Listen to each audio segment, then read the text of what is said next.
ఎవరినైనా మోసం చేస్తే ప్రభుత్వానికి చెప్పుకుంటారు, కానీ ప్రభుత్వాన్నే మోసం చేసినటువంటి వ్యవహారం తెలంగాణలో జరిగింది.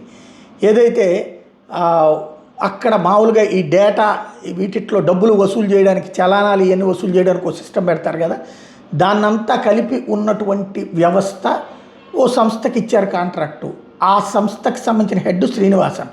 అతను మరి ప్రభుత్వంలో ఎవరితో పలుకుబడుద్దో ఏంటో తెలియదు. ఎప్పటికప్పుడు సాధారణంగా మనం ఒక లాకర్ లాంటిది పెట్టి దాంట్లో డబ్బులు వసూలు చేస్తూ ఉన్నాము అంటే, ఒక ప్రైవేట్ అవుట్సోర్సింగ్ ఇచ్చామంటే ఏ రోజుకు ఆ రోజు డబ్బులు మనకి ఇచ్చేటట్టు, జమ అయ్యేటట్టు ఉండాలి. అట్లా కాకుండా వదిలిపెట్టేశారు.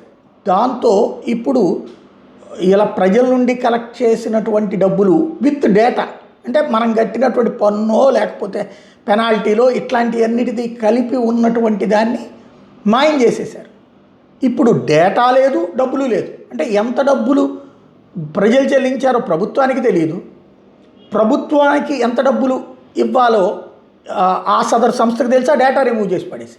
ఇప్పుడు దాంతో సంచలనాత్మకమైనటువంటి అంశమయ్యింది. ఆ సదరు సంస్థకి సంబంధించిన హెడ్ పరారీలో ఉన్నాడు. ఇట్లాంటి కాంట్రాక్టులు ఊరకనే ఎవరికి పడితే వాడికి ఇయ్యరు. బాగా అధికారంలో ఉన్నటువంటి వాళ్ళకి సన్నిహితులైతే మాత్రమే ఇస్తారు. కాబట్టి ఇప్పుడు దీని మీదన రాజకీయ రచ్చ రగులుతుంది 4 రోజుల పాటు.